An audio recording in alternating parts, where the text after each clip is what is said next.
জয় ঠাকুর। শ্রী শ্রী রামকৃষ্ণ পুঁথি চতুর্থ খণ্ডের অন্তর্গত আমাদের পাঠ চলছিল ভক্তদের সঙ্গে নানা রঙ্গ। এই অধ্যায় থেকে ঠাকুর শ্রী শ্রী রামকৃষ্ণদেব নানান ভক্তের সঙ্গে কিরকম ভাবে রঙ্গ করেছেন, খেলা খেলেছেন, লীলা খেলা করেছেন, সেটি আমাদের এখানে আলোচ্য বিষয়, সেটি আমরা পাঠ করছি। আজ আমরা এই অধ্যায়ের 14তম দিন পাঠ করব। পর্ব 724, পৃষ্ঠা সংখ্যা 470 অর্ধেক থেকে 471 অর্ধেক পর্যন্ত। এর আগের দিনের পাঠে আমরা দেখেছি প্রতাপচন্দ্র হাজরাকে তার শিক্ষা জ্ঞানের একটা শুষ্ক জ্ঞানের এক অহংকার ছিল। ঠাকুর তার সে অহংকার বিনাশের জন্য নানান চেষ্টা করছেন, তার সঙ্গে লীলা খেলা করছেন। ইচ্ছা করেই তাকে তার পা টিপতে বলছেন, তামাক সেজে দিতে বলছেন, কিন্তু প্রতাপচন্দ্র হাজরা সেটি ইচ্ছা নয়, অনিচ্ছা সত্ত্বেও বাধ্য হয়ে করছেন। এরপরে আমরা দেখছি যে হঠাৎ করে ঠাকুর একদিন তাকে আর ডাকছেন না, তার পরিবর্তে রাখাল, হরিশ, লাটু এই তিনজন মিলে ঠাকুরের পদসেবা করছেন। হাজরার কথা, নাম, গন্ধ তিনি কোনো কিছু আর উচ্চারণ করছিলেন না। এক সময় হাজরার কে সবসময় ঠাকুর ডাকতেন তার পা টেপার জন্য, পদসেবার জন্য, কিন্তু এখন তিনি তার নাম গন্ধ করছেন না। কি ব্যাপার? সেটাই হচ্ছে গিয়ে কি না, হাজরার সঙ্গে ঠাকুরের কি অদ্ভুত লীলা খেলা, সেটি আমরা এখন পাঠ করছি। যখন হাজরাকে প্রত্যেক দিন পা টেপাতেন, সেই পা টেপানো ঠাকুর বন্ধ করে দিয়েছেন। তার পরিবর্তে রাখাল, হরিশ, লাটু এই তিনজনকে দিয়ে ঠাকুর সেই কাজটি করাচ্ছেন। এরকম ভাবে 15 দিন হয়ে গেল।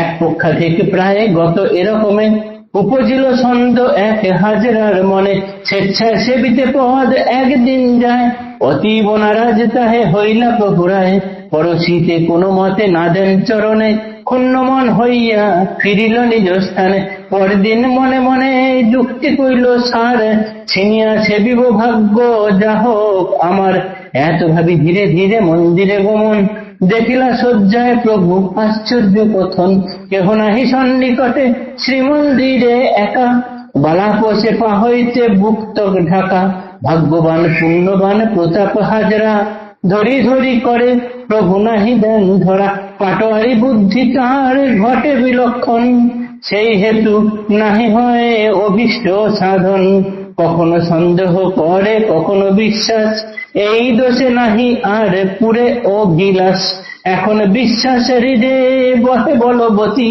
চরণ সেবিতে করে কাকুতি মিনতি, কোন মতে প্রভুদেব না হন শিকার, হাজরা বুঝিল দেহে পাপেরও সঞ্চার, মহাপুরুষের দেহ পবিত্র পরম, পাপীর পরশ লাগে বিষেরও মতন, সেই হেতু নিবারণ শ্রীঅঙ্গ পরশে, করিব উপায় আজি পাপেরও বিনাশে, গঙ্গা মাটি ভক্ষণ একাগ্র মনে জপ, এই দুই মহৌষধি বিনাশিতে পাপ, এত ভাবি মশারি খাটায় সেই ক্ষণে, রচনা করিলা শয্যা কম্বল আসনে, শিয়রে মাটির তাল গুলি গুলি খায়, নয়ন মুদিয়া জপ করেন শয্যায়, প্রতাপের জপে প্রভু ভকত বৎসল, শ্রীমন্দিরে বিছানায় হইয়া চঞ্চল, নীরবে গোপন ভাবে যান ধীরে ধীরে, প্রতাপ শুইয়া যেথা মশারির আরে, বারে বারে মন্দ স্বরে ডাকেন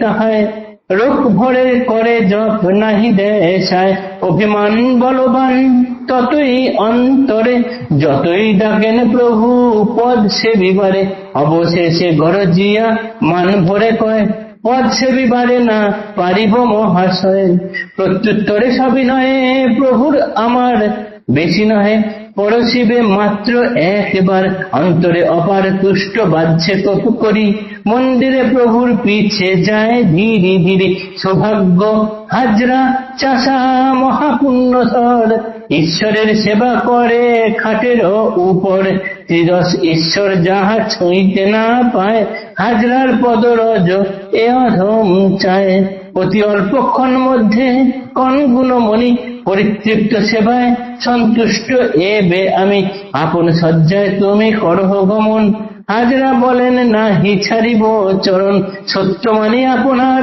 পরিতৃপ্ত বটে, না হইলে মোর তৃপ্তি কোন শালা ওঠে, আটিয়া চরণ দুটি করে আকর্ষণ, যতই করেন প্রভু তারে নিবারণ। নরলীলা ঈশ্বরের অপূর্ব ভারতী, শুনিলে শ্রীপদে মেলে বিমল ও ভকতি। হাজরার সঙ্গে সদা খেলেন বসাই, বিশ্বাস অন্তরে কিন্তু নাহি পায় ঠাঁই। ওই যে ঠাকুর প্রায় 15 দিন অতিক্রম হয়ে গিয়েছে, তবু হাজরা নামগন্ধ নিচ্ছেন না। তখন হাজরা মনে মনে জেদ করলেন যে যেমন করে হোক জোর করে এবার আমি ঠাকুরের, তিনি তো প্রথম অনিচ্ছা ছিল ঠাকুরের পদ সেবা করার, পা টেপার। তিনি দুপুরে ঘুমাতে পারছেন না, কখনো ছুটি পাচ্ছেন না, সর্বদাই ঠাকুর পা টেপো করছেন। তাই ঠাকুর হঠাৎ করে যখন তাকে নিষেধ করে দিলেন, তখন যেন হাজরার খারাপ লাগতে শুরু করলো। আমাকে ডাকছে না, তাহলে কি আমার কোনো পাপ আছে? আমার পাপে কি ঠাকুরের শরীর তাহলে জ্বালা করে? পাপের স্পর্শে সাধু শুদ্ধাত্মার শরীর জ্বলে যায়, তাহলে কি সেরকম কিছু হলো? তাহলে এবার কি করবো? জোর করে গেছেন ঠাকুরের চরণ সেবা করতে, ঠাকুর কোনো মতেই রাজি হচ্ছেন না। গেলেন ঠাকুরের ঘরে, গিয়ে দেখছেন বুক থেকে পা পর্যন্ত ঢাকা, ঠাকুর কিন্তু কোনো মতেই রাজি হননি। এরপরে হাজরা কি করলেন না, মনে মনে স্থির করলেন যে গঙ্গা মাটি খাবো আর প্রবল জপ ধ্যান করতে থাকবো মনে মনে। তাই তিনি মশারি টাঙিয়ে ভেতরে গঙ্গা মাটির গুলি রাখছেন, সেটি খেয়ে ভেতর শুদ্ধ করছেন আর জপ করছেন। এদিকে ঠাকুর তার ঘরে বসে এর জপের প্রতাপে একাগ্র মনে তিনি ঠাকুরের নাম ডাকার জন্য, ঠাকুর কিন্তু নিজের ঘরে শুয়ে থাকতে পারছেন না। তিনি টুকটুক করে উঠে চলে এলেন যেখানে হাজরা শুয়ে আছেন, ডাকছেন আস্তে আস্তে, প্রতাপ হাজরা ও হাজরা। হাজরা কিন্তু সাড়া দিচ্ছেন না, তিনি চুপ করে আছেন ইচ্ছা করেই। তারপরে যখন জোর করে নাড়া দিচ্ছেন, তখন তিনি মোটামুটি একটু সাড়া দিলেন, এবং তখন যেন তার মান ভাঙলো। বললেন যে চল আমার একটু পা টিপে দেবে। বললো না, আমি পারবো না। মানে বাহ্যিক রাগ দেখাচ্ছে, কিন্তু ভিতরে মনে মনে খুশি হয়েছে। তারপরে কোন রকমে ঠাকুরের সঙ্গে এলেন, ঠাকুর খাটের উপরে শুলেন, হাজরা তার পা টিপছেন। ঈশ্বর যার পদ সেবা করার জন্য অপেক্ষা করে থাকেন, তার পদ সেবা করছেন হাজরা। তাই পুথিকার বলছেন, এই হাজরার চরণ স্পর্শ করতে আমাদের মন চাইছে। ঠাকুর তো খানিকক্ষণ পদসেবার পর বললেন ঠিক আছে, হয়েছে যা। কিন্তু হাজরা বলছেন, আমার যতক্ষণ না তৃপ্তি হচ্ছে তোমার পা আমি ছাড়বো না। তিনি 2 পা ধরে বুকের দিকে টানছেন। হাজরার সঙ্গে ঠাকুর এইরকম সর্বদাই খেলা খেলছেন, কিন্তু হাজরার মনে কখনো বিশ্বাস কখনো অবিশ্বাস এই হয়ে থাকছে। এই খেলা চলছে ঠাকুরের সঙ্গে। আজকের পাঠে এতটুকুই থাকলো। আগামী দিনে পরের অংশ পাঠ করব। জয় ঠাকুর, নমস্কার।